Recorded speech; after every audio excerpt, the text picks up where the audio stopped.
He will be strong, he will be lean, he will be fast, he will be quick, and we know he's got the technique. Can he catch Ciryl Gane? Yes, of course he can. Can he take him down? 100%. But the big question is, if Tom catches him, if he takes him down, can Ciryl get back to his feet?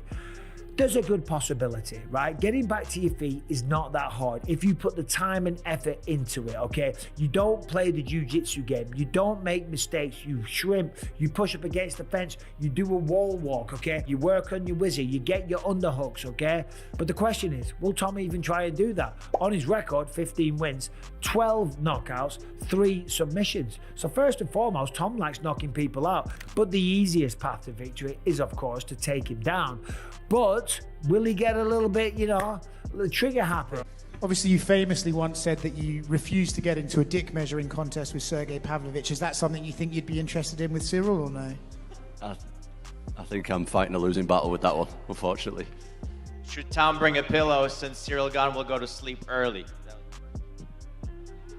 The young generation, take it easy.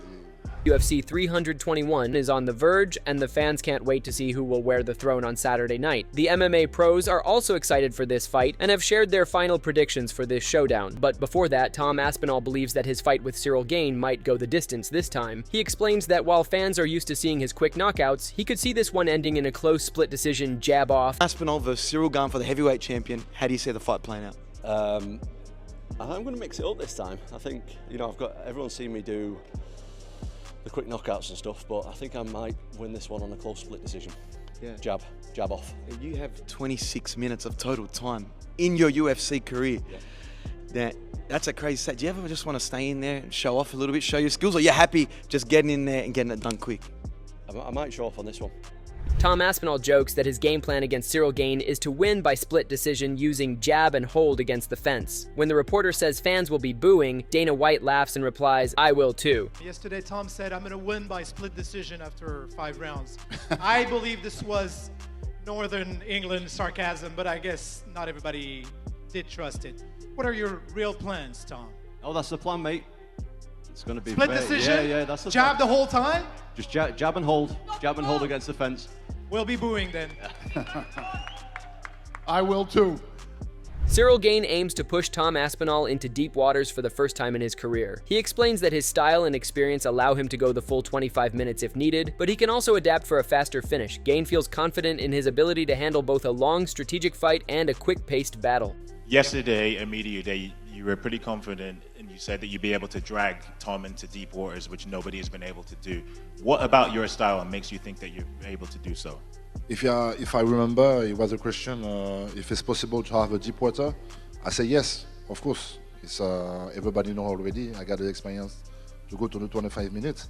But I can also go in the rush, so everything is possible. This was my answer yesterday. Tom Aspinall responds to Ciryl Gane's claim about taking him into deep waters with his usual confidence. He notes that everyone who has said the same thing against him has ended up getting knocked out early. While he doesn't expect a first-minute finish this time, he emphasizes that one clean shot from him could change everything. Yesterday, in response to Cyryl's confidence in taking you to deep waters, you said that everybody that said that gets knocked out in the first minute.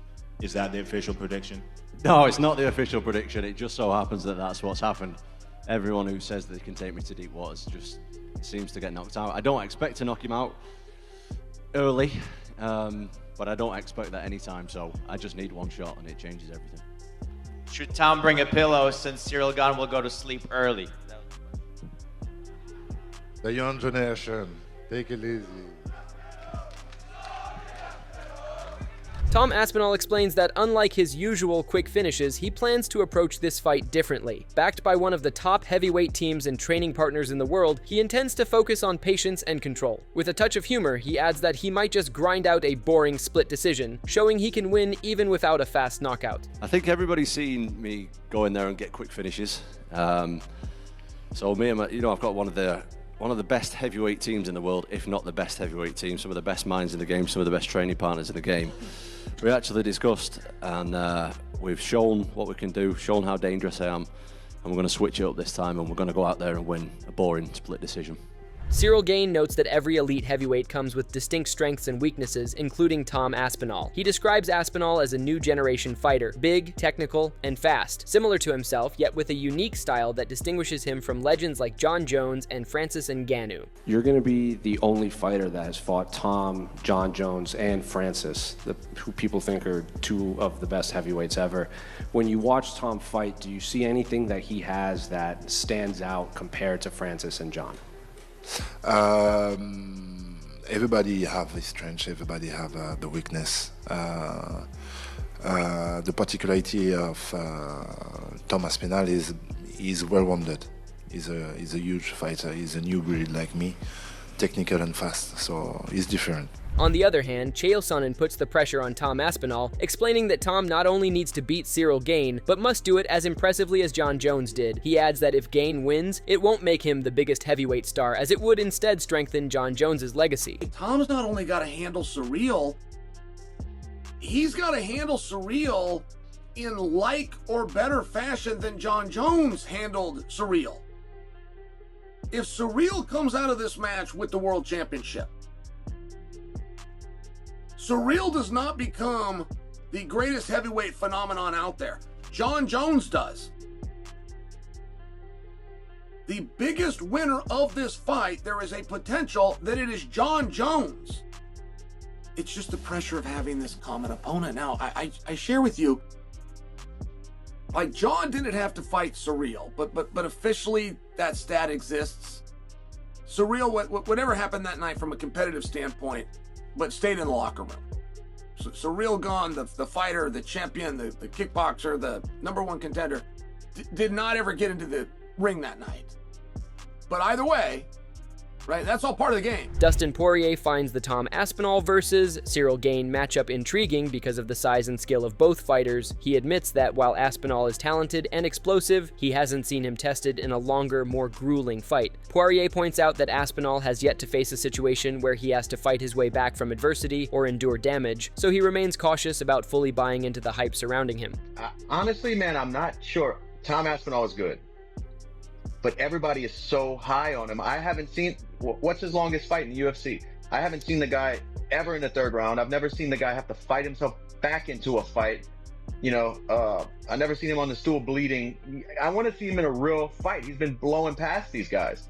And for a reason, he's a great fighter, explosive, skilled, but I've never seen him really tested. So until I see him tested and fight himself back in a fight and win, I can't be on the same train as everybody else, like, you know, waving that flag.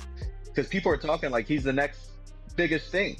And he might be, but I'm not sold yet. Dustin Poirier adds that if the fight goes beyond 6 minutes, it will push Tom Aspinall into territory he hasn't faced under the UFC lights. He wants to see Aspinall tested in the later rounds, possibly into the 3rd, before fully committing to the hype. Poirier emphasizes that witnessing him handle a longer fight is key to joining the train of fans who see him as a top heavyweight. We're seeing Tom in somewhere he's never been, under the UFC lights. I'm not sure before he got to the UFC, he might have had some decisions or some longer fights. I don't know. I don't have his record in front of me, but I want to see this at least go into the 3rd. I want to see this guy. I want to be on the train too. I want to say, hey, this is the guy, but I need to see it.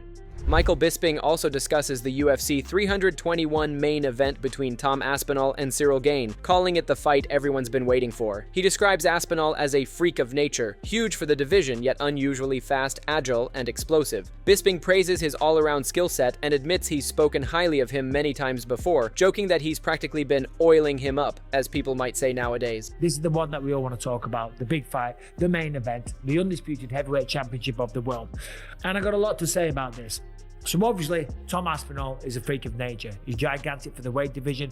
He's agile, he's quick, he's fast, he's explosive, he's well-rounded, all that stuff. You've heard me talk about him and glaze him many, many times. Oil him up, whatever you kids say these days, right? Michael Bisping believes Cyril Gane can match Tom Aspinall in athleticism, saying Gane is just as fast, lighter on his feet, and possibly the better and more fluent kickboxer. However, he reminds us that this isn't a kickboxing match, but mixed martial arts. Bisping adds that Gane has surely improved his wrestling after learning from his losses losses to Francis Ngannou and John Jones, where he was taken down and out-grappled. But he's going up against Cyril Gane, and this is where it gets interesting because Cyril Gane can match him for all those athletic attributes. He is just as fast. He's probably lighter on the feet. He's probably a better kickboxer, probably a little more graceful, probably a little bit more fluent on the feet. Of course, this isn't a kickboxing fight though. It is a mixed martial arts contest, and you know damn well that Cyril Gane knows this, and he's learned from the lessons from losing to John Jones. He lost to Francis Ngannou by getting out wrestled.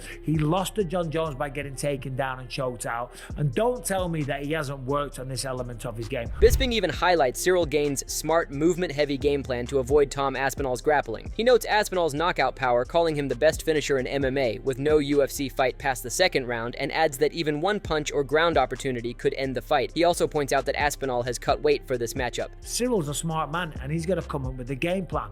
What's the game plan going to look like? It's going to be a lot of movement. It's going to be dancing around the octagon and avoiding the grappling at all costs, staying light on the feet, dancing around, moving, sticking, pump a jab, move around, throw a kick, just doing whatever he can to avoid Tom. Now the reality is, Tom's got power in the hands. We've seen it time and time again. Knocked out Sergey Pavlovich, knocked out Curtis Blades. The man's the best finisher in all of mixed martial arts. It's as simple as that. His fights have never gone past the second round in the UFC, and one crack is all it takes, and one opportunity on the ground is all it takes. And we know that Tom Aspinall has lost a lot of weight coming into this one. Meanwhile, Israel Adesanya believes Tom Aspinall deserves full recognition as a defending champion heading into his next fight. He explains that whether the belt is interim or undisputed doesn't really matter, as Aspinall has already proven himself at the top. Adesanya adds that the title is just a formality at this point, and what truly defines a champion is how consistently he performs under pressure. Tom is now the undisputed heavyweight champion, about to do his first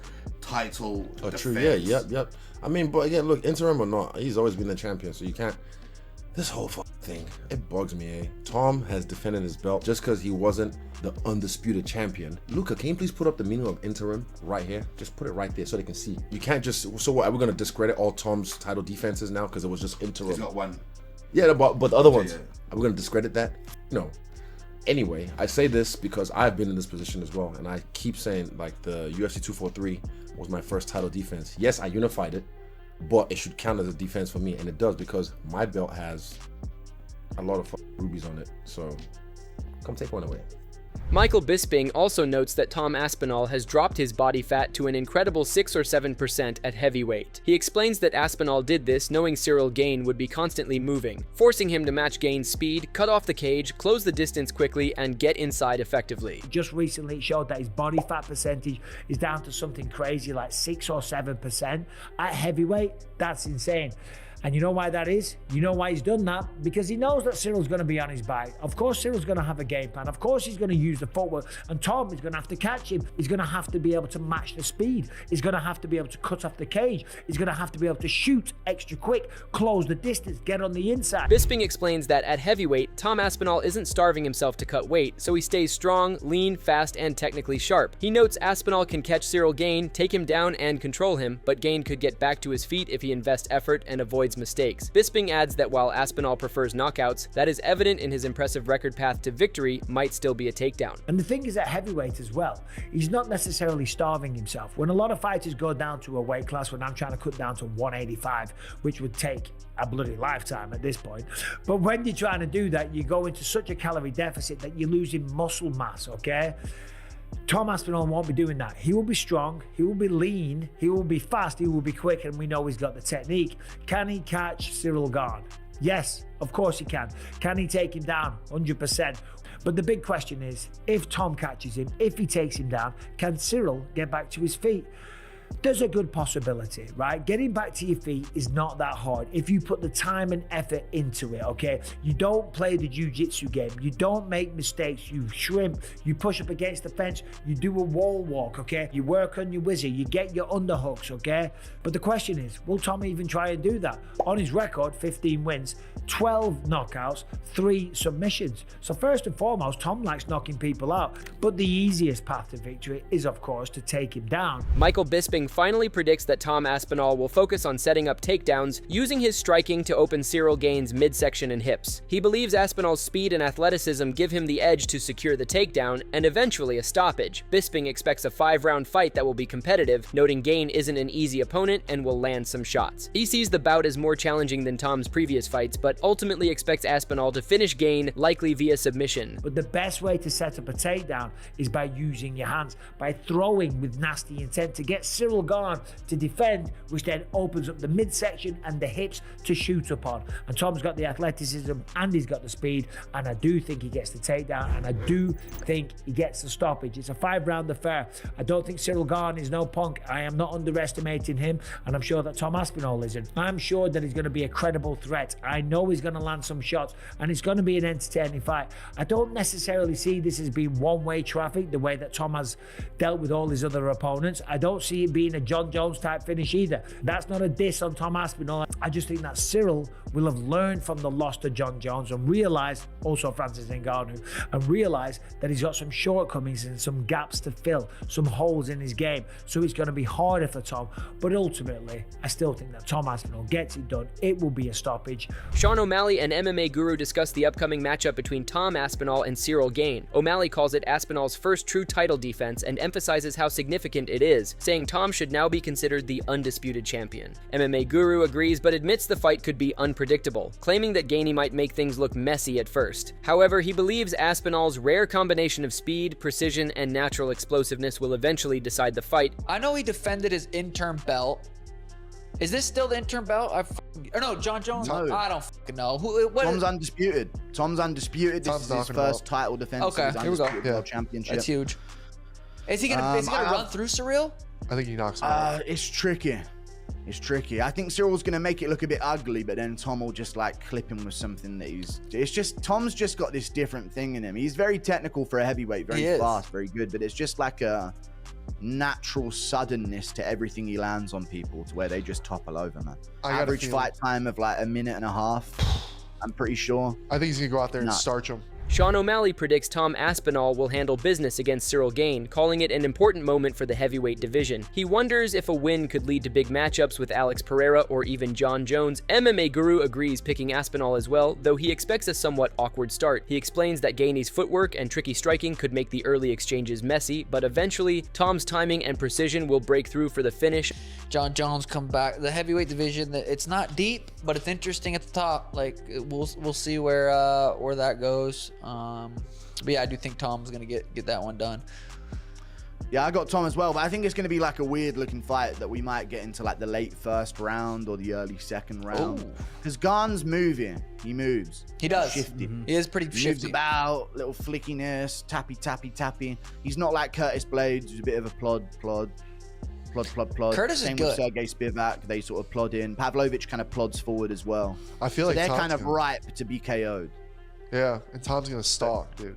Yeah, Tom's he moves almost like a lighter guy, like a little guy, but he's a big motherfucker, athletic. Furthermore, Brendan Schaub sees the pressure squarely on Tom Aspinall for his fight against Cyril Gane. He explains that Aspinall must not only win, but outperform John Jones, as Gane is the only fighter they both faced. To quiet critics and assert himself as the true heavyweight king, Schaub believes Aspinall needs to finish Gane in under 2 minutes. The marker here is win. Of course, dude, you're heavily favored. No. Of course you got to win. You have to do it more impressively than John Jones did, because this is the only opponent you guys have in common that now the public can go, okay, well, they did fight this guy. John beat him in, I think, 2 minutes. Choked him out in 2 minutes. Tom not only has to, imagine this pressure. Tom not only has to beat Cyril Gane, who's an absolute fucking French nightmare, but he has to do it more convincingly than John Jones. He has to do it faster and more impressive.